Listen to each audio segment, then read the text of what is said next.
Wednesday live stream, Hey! Science Fiction Story Club. Welcome everyone. Welcome back. Let us know you're here this week in the weekly Science Fiction Story Club, where we work our way through the Big Book of Science Fiction, a anthology of short stories edited by Jeff Vandermeer. We are reading the very strange, very confusing, somewhat curious, perplexing, I don't really get it yet, but I hope to by the end of this stream. The New Overworld is the name of today's story by Paul Scheerbart. Yes. Welcome, everybody. Welcome. First things Hello. first. Who are you? Takashi's in the mix. Welcome. Yes, we're here. I'm Asa, and I write horror stories. I'm here with my friend and colleague, Sarah Ray Werner. Do you want to introduce yourself, Sarah? Hi, I'm Sarah, and I also write, and I'm here with my friend and colleague, Asa Merritt, who is wonderful. So welcome, everyone. Hello.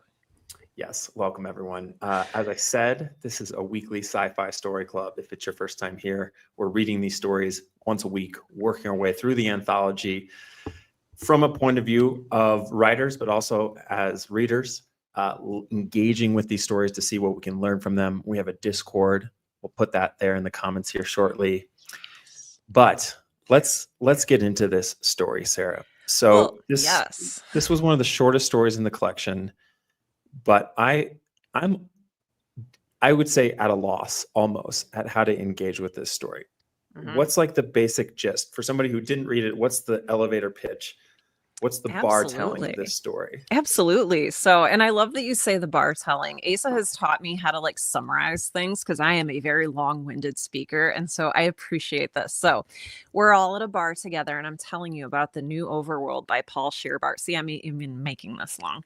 But basically, if you've been here with us for the past few Story Club Wednesdays, we've been talking specifically in science fiction about this form of, I don't know if it's necessarily a form or just a style of storytelling called the conte philosophique. And you say it better than I do, I think.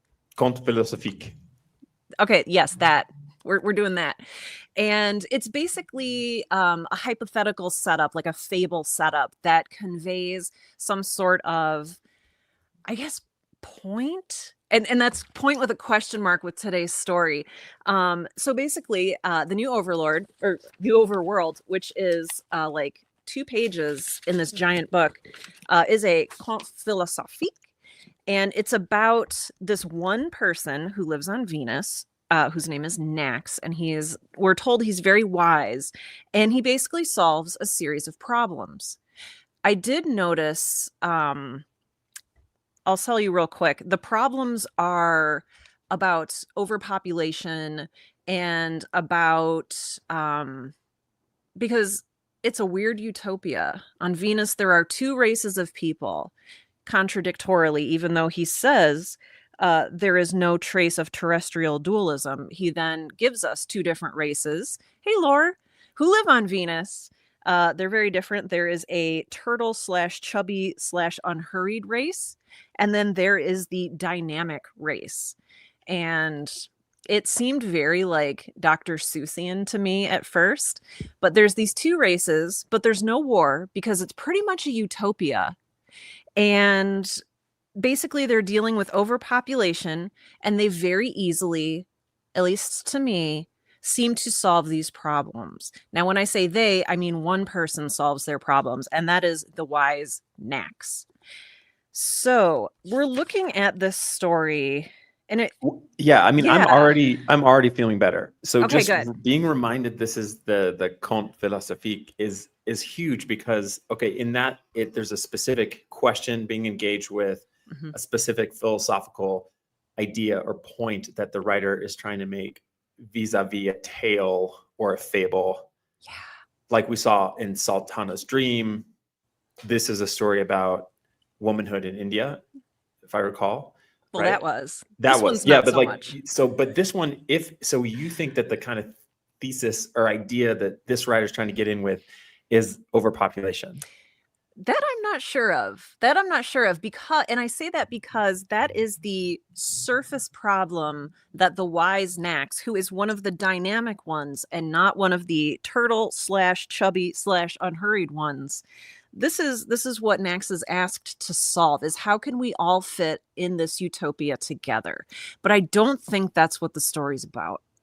And when I say story, again, like Asa just said, we're not talking about a traditional narrative here. We're talking about a walk through. It almost feels like a demonstration or like an open house of this space. We're just in a space where these two races live on Venus, where it is very hot. And it says a lot of, and correct me if I'm wrong on any of this, but I started underlining all the contradictions that were happening. Great, because Okay. as did I. Okay, So good. maybe they, yes, and maybe we can get folks help from this, Takashi and Laura, if y'all had a chance to read this, because there were some of these things where I'm like, am I missing something, or is this a contradiction? Yes. For example, a real surface one that might help us. Are there 3 types of creatures or 2? I read it as 2, Just but tell 2. tell me what you think about, tell me where you got 3, because that is interesting to me. I will. Okay. I will. Let's see. Okay, so he says that if the nutrition and the food intake of the unhurried, that's 1, as well as the dynamic ones, that's 2, were comparable to the feeding ways here on Earth, but the food wasn't available on the surface of Venus. Da da da da da da. Shoot, this is the wrong spot. Oh, that's okay. And then Well, he also references the turtles. Are the turtles the same as the unhurried ones? yes, because he describes initially, he says there are 2 contrastingly different kinds of creatures on the hot side of Venus, chubby, idle inhabitants with a sort of turtle fur at their top and bottom, which really made me think of Dr. Seuss. Good point. And so there's 2 things I want to bring up. First, Asa, you mentioned a third one, and you said the people here on Earth. So there is a sort of third sentient race that's alluded to in this, and that is us, the Earthlings. And are Earthlings alluded to? Let's see. Something, it was in the part about feeding. Yes. Yes, they're comparable to the feeding ways here on Earth is explicitly said. Yes. So that there okay. is a third race here that I did not pick up on, that you did. And I think that it reminded me too of The Star by H.G. Wells, where we're here on Earth and something is being taught from or about a distant planet. And what are we supposed to take away from it? I want to look at real quick too, not to like take the helm, but Takashi, I think that's such an interesting question. I think that's an interesting question. It does say that Nax is one of the dynamic ones. It explicitly says that Nax is a dynamic one, but it also gives him a label that we don't see for anyone else. And Nax is a wise one, or the wise one. And I'm curious if Nax is a dynamic one who has maybe like evolved or ascended. Because throughout this story, we see in the very first line, Nax is laughing at this own inside joke. And the very first line is, if you can't solve your own problems, said the wise Nax, then you most certainly are not very clever. And he announces this to a crowd who says, absolutely, and they cheer, but they can't solve their own problems. They go to one person. It's sort of like an Aristotle or like a Sophocles or something, where like, we're going to go to you. You're the master. You're the wise one to solve all of our problems, Nax. What's the answer? And so, Takashi, I appreciate you saying that, because there is something different about Nax. And it's that Nax is wise. And it's not, to my knowledge, it's not explained how or why Nax is different. I don't think so. I think you can make the case that he's not wise. That more. I want more on that. That it just could be tongue in cheek. I mean, this is just kind of a like, I don't know. I'm imagining this Nax. First of all, Nax. Who knows what was lost in translation there, but that's like an odd name. And then that's good to point out too, real quick, is this is a translation. This is a translation. So if I'm getting like really pedantic about the word choices here, that might not be a thing. So yeah, thank you. Per the Dr. Seuss, it's like the Lorax or whatever. Yeah, it's just like a strange name. Yeah. He's just up there in front of all these people and is like, if you can't solve your problem, I mean, it's just not a very wise thing to say. I No. think Well, that's that's the contradiction. That's another contradiction. And speaking of contradictions, okay, another reason why he might not be wise is the use of obviously several times in the third paragraph. I'm going to read this, folks. We're talking about the new Overworld by Paul Scheerbart. This is the third paragraph. A grand fertility reigned on the star Venus. Nax and his audience lived there, and everyone suffered a lot under this ample fertility. Venus is obviously not a star which rotates around itself like Jupiter, Mars, and Earth. Venus always has the same side of its spheric body facing the sun, which makes it scorching hot. Obviously, the result is a plaguing fertility on that side of Venus. So I was like getting like some facetious vibes early in this story that like there's some tongue-in-cheekness, which we felt a little bit in that story from The Dark Descent, the shopping mall store. Yes. If you're on the stream for the first time, two story clubs on these channels. Thursdays we do horror stories from this collection. One thing we've talked about for several stories is setting up tone early, and these obviously make me think that maybe we're not supposed to take everything seriously. Not sure. Yeah. Well, we've talked a little bit about satirical. I think they specifically called it satirical horror for the Evening Primrose was that John Collier that we read? Yes. Which also established very early on that it was satirical. But I also feel like, so we've got a conte philosophique, and how does that work with a tongue-in-cheek, with a satirical tone? Because generally with these stories, what we've seen is they're there to illustrate a lesson, and the contradictions and satire that seem to be present in the story, which again, maybe I am misreading, or maybe we are misreading, seems to obfuscate any obvious like fable conclusion. So in a normal fable, it's tortoise and the hare, the hare doesn't take the tortoise seriously and ends up losing. And it's very plain what our lesson is from the tortoise and the hare.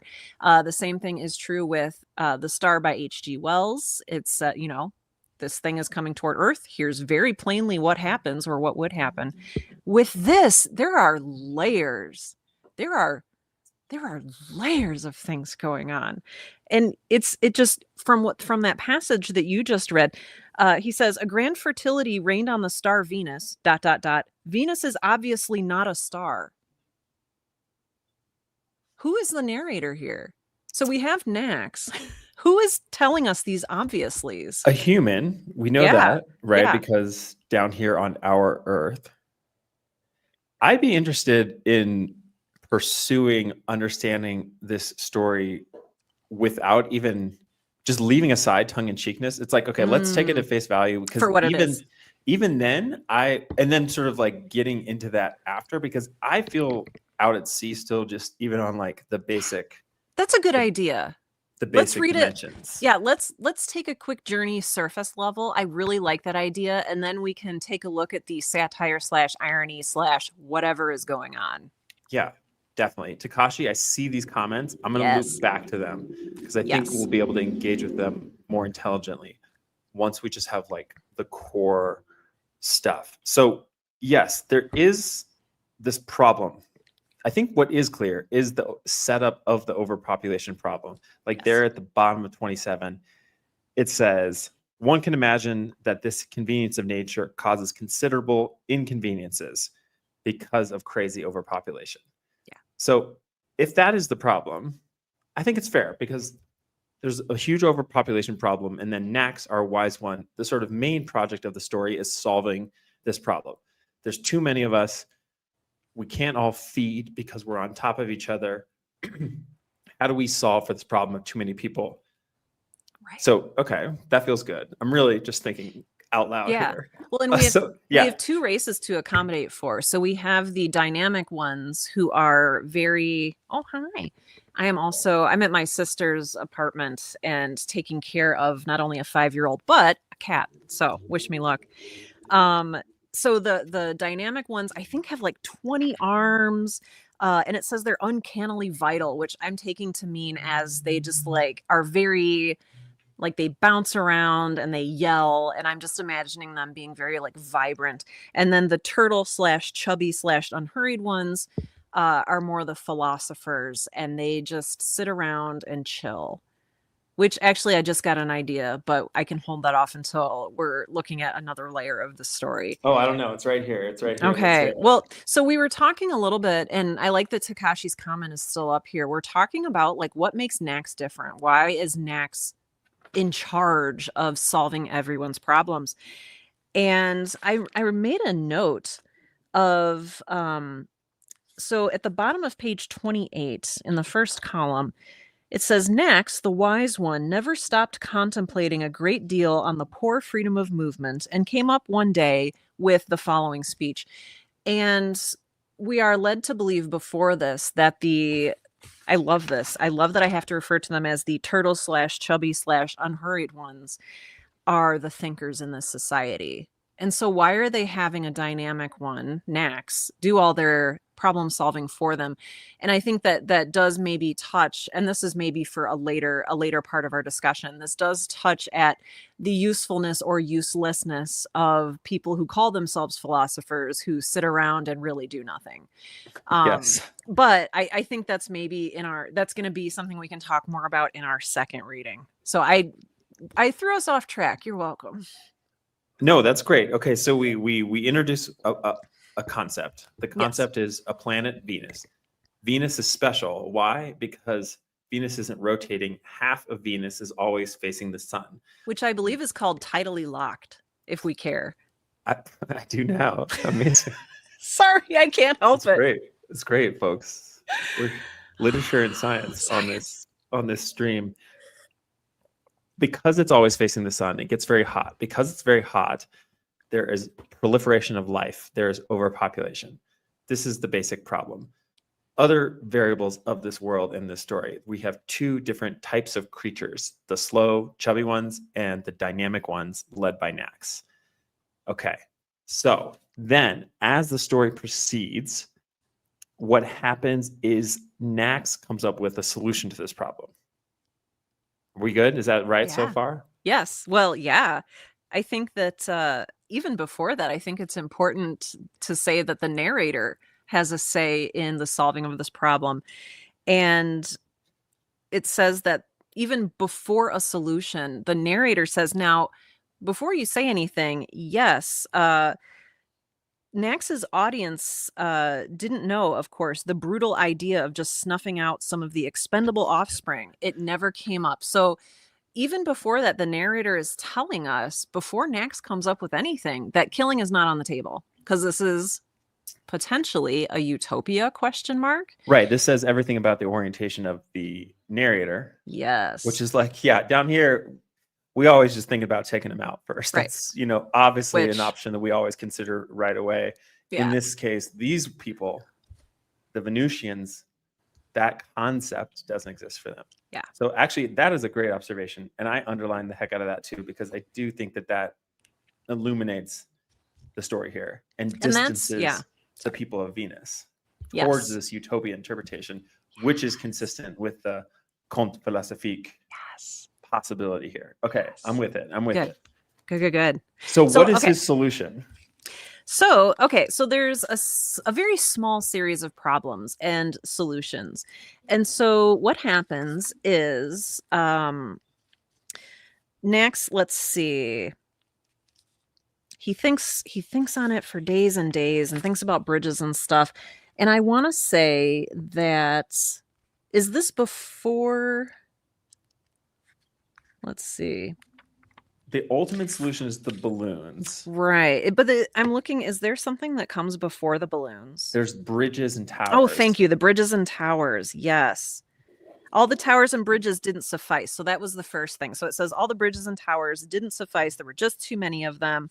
The turtles covered the ground. But the people up in the balloons, I guess, they're not in the balloons. They are on the balloons. They are walking around on the balloons. Again, very Dr. Seussian.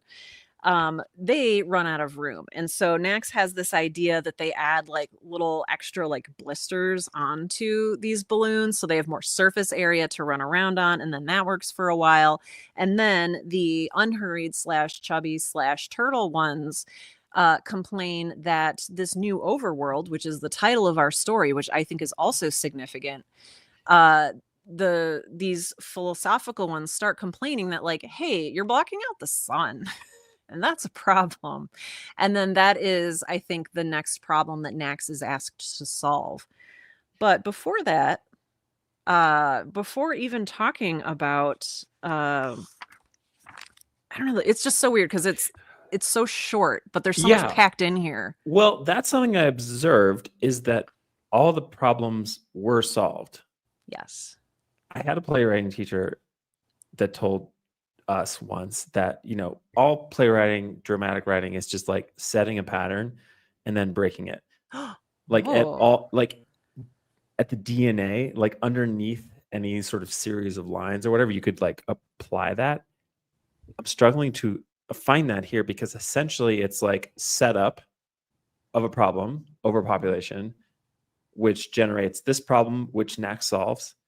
Oh, but actually there's another problem. Nax solves that also. And the end of the day, he solves all the problems.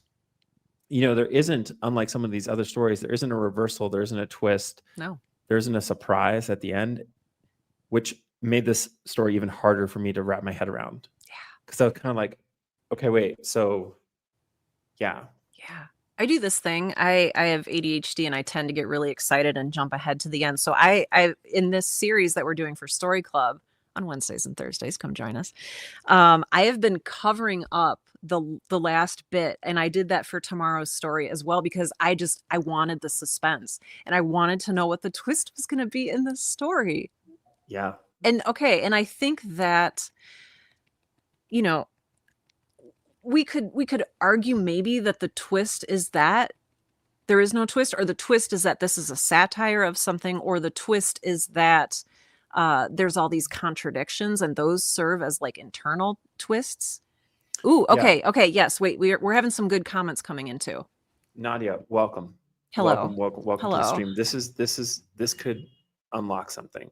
Hi all, but now the dynamic ones are far away from the nutrients of Venus. Is the problem solved? That's a good question. Another point of this world is that these creatures feed vis-a-vis kind of roots that go all the way to the center of Venus. And so, yes, wait, but did they? Let's see. Is this a new problem? It says it's not a problem because they only feed once a year. Wait, I think, and I want to double check this. That feels right. They only feed once a year, which means that they could kind of like scoot back down on their balloons. Mm-hmm. Or even extend it down from the balloons. I'm trying to like see if it specifically says that. Oh, the turtles are very kind and would make room for the dynamic ones by piling up into a stack if room was needed for quiet food ingestion.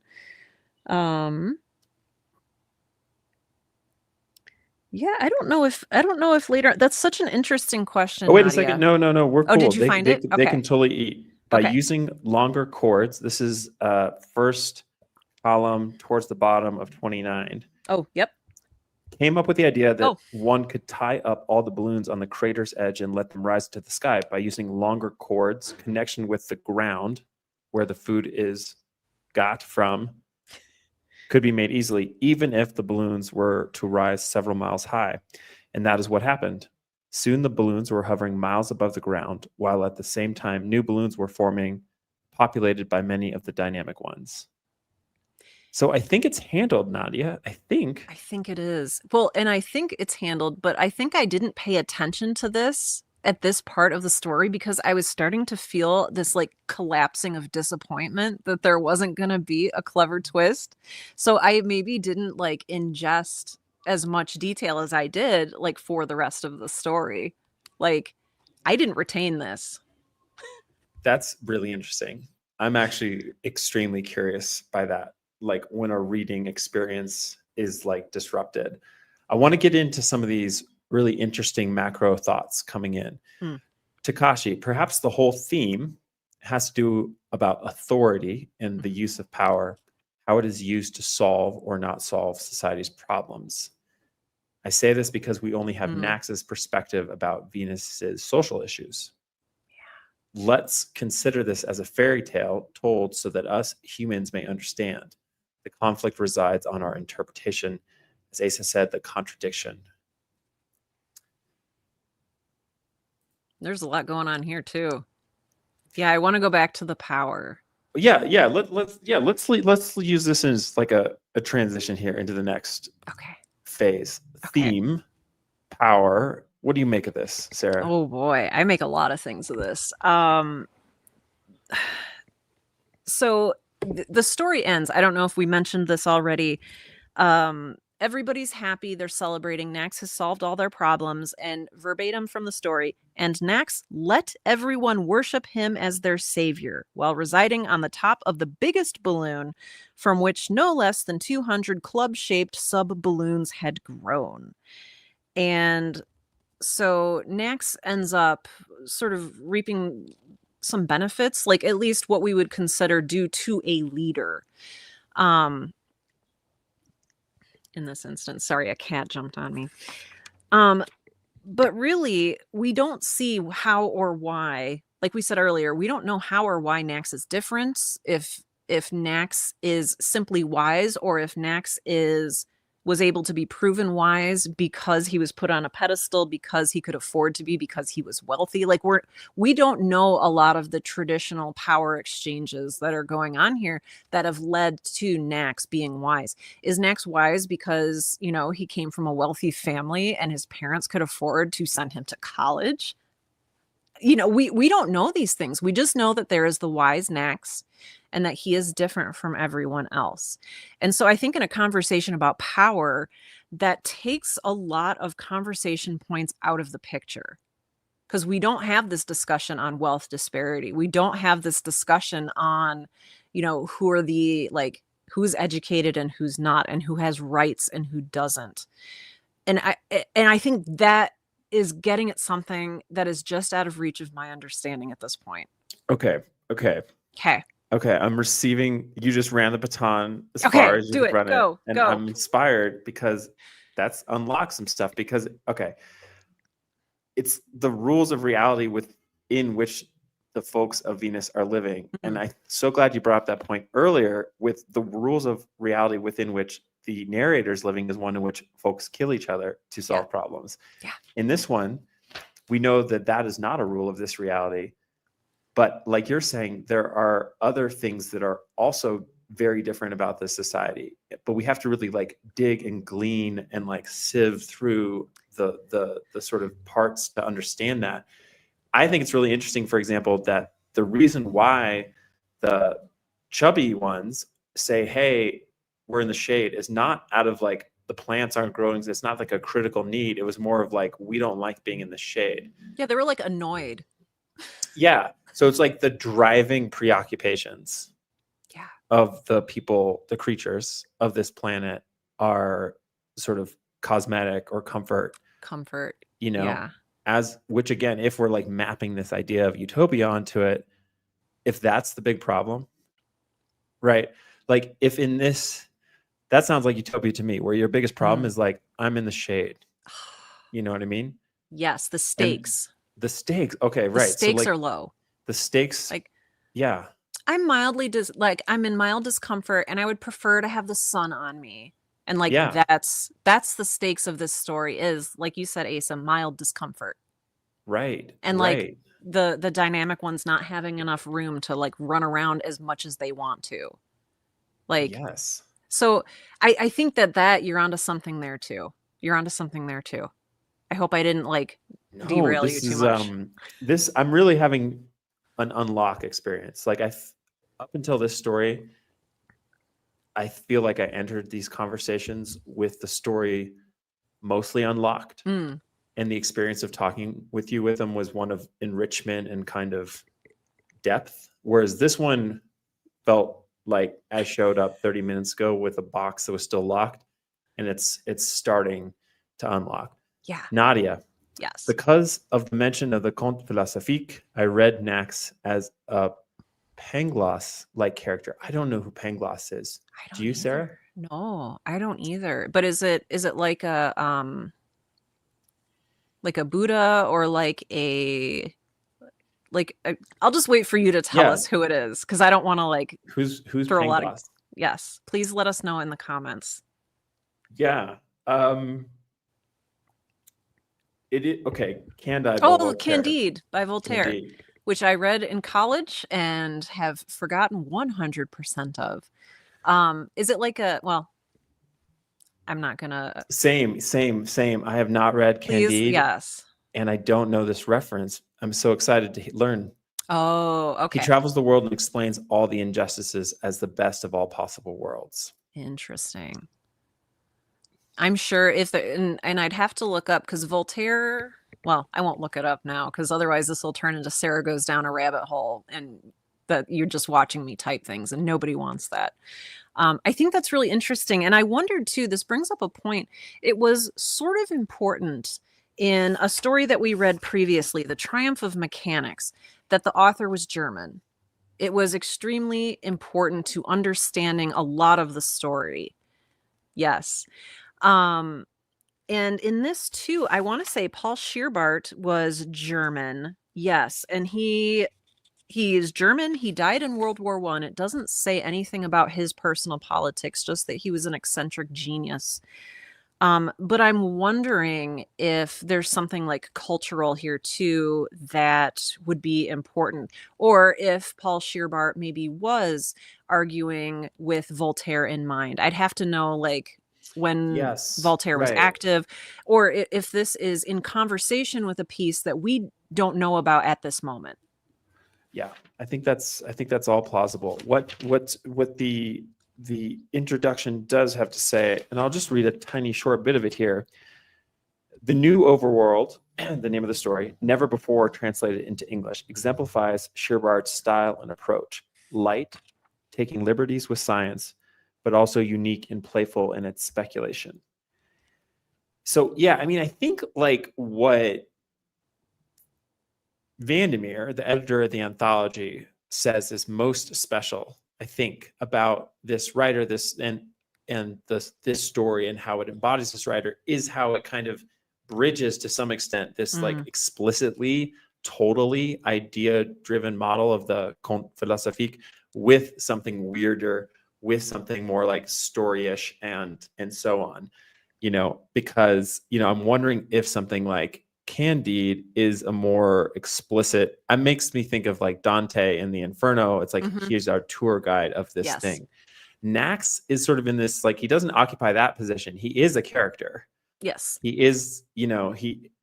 It's not like the narrator is. There's a significant distance between the narrator and that character. Yeah. Well, and I'm thinking too of in Shakespeare. I'm terrible at Shakespeare, but who was like shepherding around Henry? Who am I thinking of?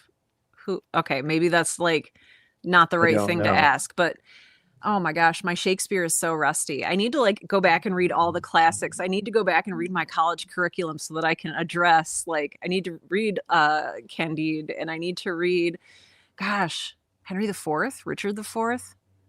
Yes, I mean it'll come to me. There's one thing we all need to read everything again. Yes, read everything all the time again forever. Yeah, I mean, let's see. I'm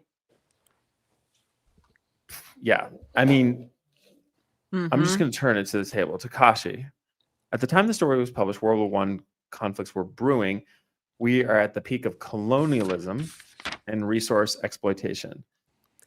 So yeah, this story was written 1911. Well, it was published in 1911. I don't know if it was written before that, but it was published in 1911. Yeah. So there's all kinds of there's all kinds of readings we could put into this if we were writing term papers. Definitely the expansionism. We're building these balloons, the kind of like how tech can get out of control. That is definitely all there on the page here. Like Sarah, as a writer, for you, did you find anything like particularly inspiring in this story that you feel like you could maybe apply to your own work? Oh, that's such a good question. I was mostly frustrated with this story. And it frustrated me, and maybe we'll get some clarity out of this part of the conversation looking at this as writers, because I would be unsatisfied writing something like this. I would be dissatisfied with it as I was with reading it. Like if I had written this, it wouldn't pass. It wouldn't be interesting for me to write because there's no actual conflict and there's no actual stakes. Now, again, this might be just part of the conte philosophique, like Sultana's Dream, which we read, where it's basically a tour through utopia and the end. But it was so frustrating because nobody aside from Nax, and maybe this gets back to our power discussion. Nobody aside from Nax not only seems to have no agency, but seems to have no interest in making things better, in solving their problems. They don't have any initiative. Like, if the American workforce, you go in, you say like, I've got initiative, I will solve problems. You go into that, you'll kill that interview. That's great. But like nobody, and maybe that's what the power is in this, is Nax as the wise one, realizing that he is able to do something. He's able to solve problems. Like, it feels very basic. But what I'm reading in a lot of the other characters, in 99.9% of the other characters, is they don't understand that they can change things. They don't feel like they're allowed to. Maybe they don't have permission to change things. Stop me if any of this is rolling in a weird way, but there might be something there too, because that frustrated me. Yeah, and I think like, right, like every story has its own logic, its own rules, is inventing its own conventions with which it should be engaged, and so sometimes I always try to sit down to a story and like meet it on its terms to try to get the most out of it, and that's what I tried to do here. It's like, this is not this is unlike most stories that I've read. Yeah. So I have to learn the rules of the story so that I can appreciate it. And I feel like I either still don't really get the rules, or this is just a game that I don't really want to be playing, kind of what you've said. But yeah, I mean, I wonder if there is some kind of underlying logic that I'm not quite sensitive to. I'm having that feeling in the same way that, like, if you run up against like fragment poetry, you have to kind of like let that wash over you in a way that's really specific. And so I'm kind of trying to do that with this, just like, okay, a series of images of a planet, the creatures of this planet, this strange, bizarre character. And I'm trying to like let all those things hit me and coalesce into some kind of takeaway or feeling, but I'm struggling. So I'm kind of right there with you. Yeah. Yeah. It's really interesting to me that this one person has to fix everything. I even wrote my frustration in the margins. Where is this going? ? Exclamation point. And I wonder if there's something going on in that one Earth reference that you pointed out earlier. In acknowledging that an Earth exists, it's also acknowledging that we come to this with human contexts. And some of our human context has to deal with how we see power, how we see agency, how we see wisdom, and how we see, like, how we deal with problems. And again, like the oh, there's no killing here thing is a little cheeky nod to the context that we're bringing with us. And so, boy, that might be part of it too. Yeah. I mean, I would love to have Jeff here to explain the inclusion of this a little more clearly. But that actually brings me to something I am excited to definitely talk about, which is influence. Yes. How works influence each other, especially since we're learning about this grander, larger tradition of science fiction. That was actually a really cool thought that I found in the introduction. Yeah, tell us more here.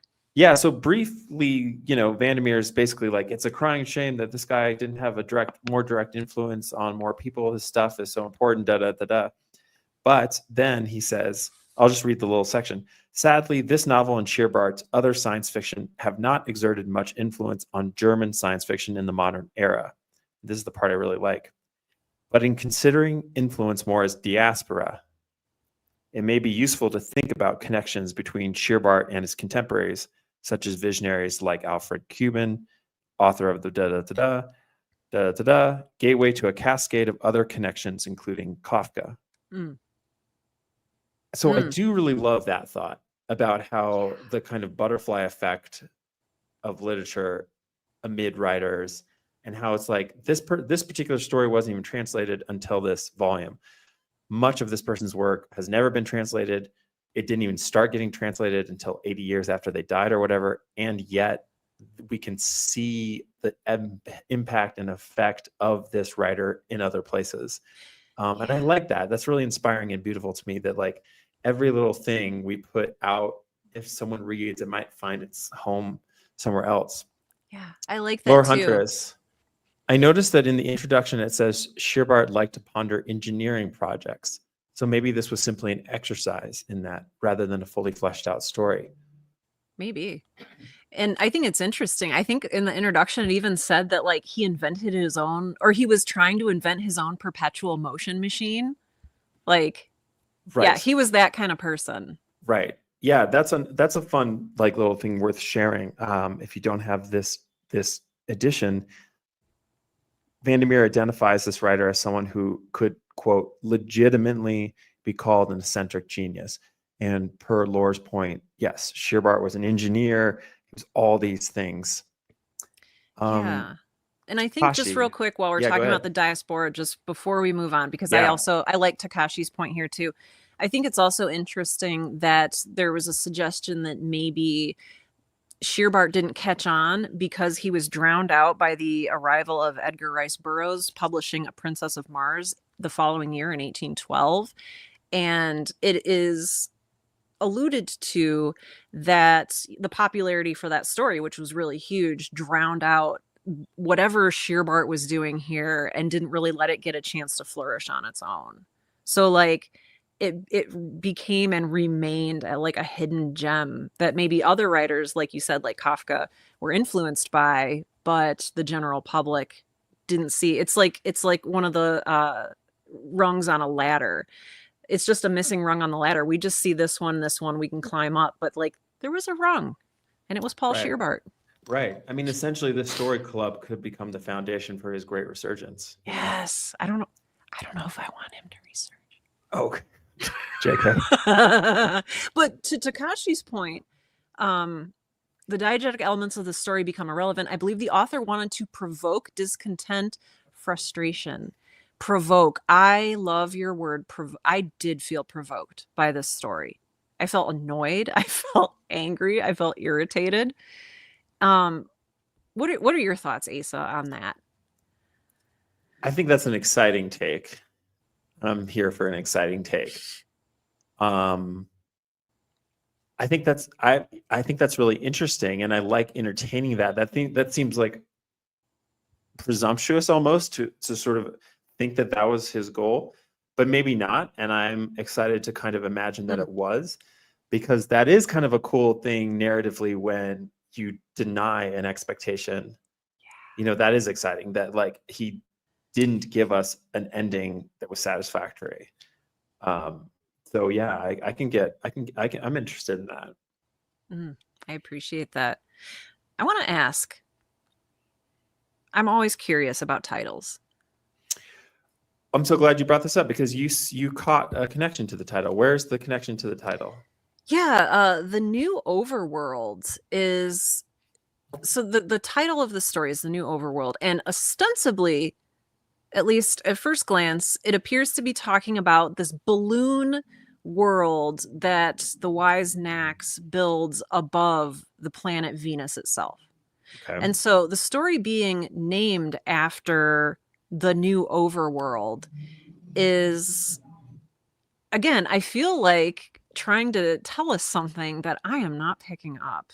Like it's telling us that this is important, and more important maybe than I initially read. To me, the character well, I read for characters, and so to me, like, I wanted to know, like, who's in conflict with Nax. Is there, is there someone that he's trying to impress? Is there some reason?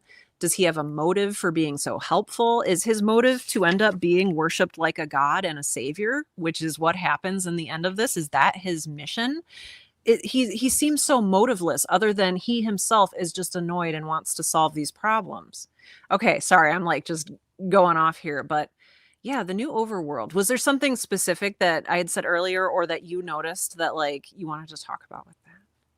Well, I like looking at that as a potential entry point to further understanding the story, but I still don't even see it though, because to me, the new Overworld of the balloons isn't, that just seems like, I don't understand, at least on the surface, how that detail is more exceptional than Right. any of the other developments. Right.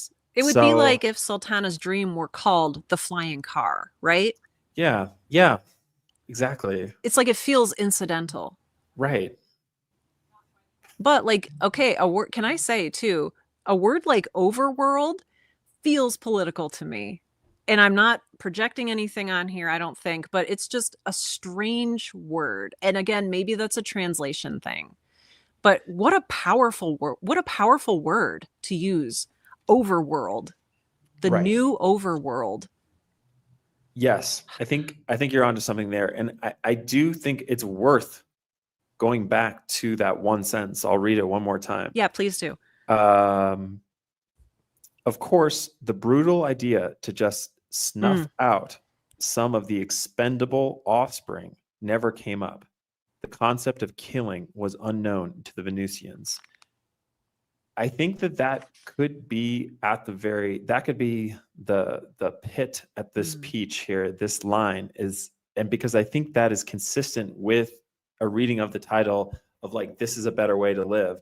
Right. Over as in above, new as in like rejecting the old. So what we can say about this world is even though it's a world in which the stories end unsatisfactorily, even if it's a world in which the protagonist doesn't have clear motives, it is a world where people don't kill each other. So we've got that utopia. I don't know, but there's no murdering. Yeah. Oh, my friend. I feel better having talked this out with you. I feel like I got some valuable insights. I feel like I understand maybe a little more what he was going for, if not complete understanding of this story. But yeah, like what are your lingering thoughts, your lasting thoughts here? Yeah, I think it's just understanding myself better as a reader and being able to really listen to myself as I read, and like just kind of be like, oh, I'm perking up, or like, oh, I'm shutting down, is useful for me as a writer. Just being able to kind of like get really sensitive with that tuning fork.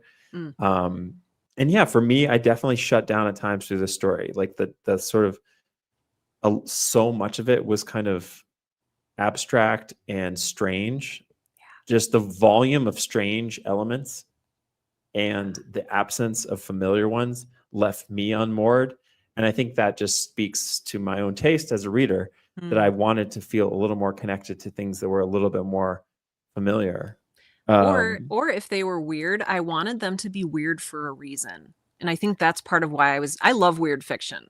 I love weird stuff. There's a reason that I'm in speculative fiction horror or story club with you here. It's like, I want stuff to be weird, but in order for stuff to be weird or different from the norm, we have to understand the norm. And like, is the norm supposed to be Earth? And like, what then is the point of having two races, both of which extend hairs down into the planet that feed once a year? It just it starts to spiral out of control, and it's not weird in an interesting way. It's weird in a where is this going kind of way. Yes. So I think I agree with you, and I just had to be more wordy about it. I love that. I mean, this for everyone who doesn't know, Sarah runs this great podcast called the Right Now Podcast by Sarah Ray Warner.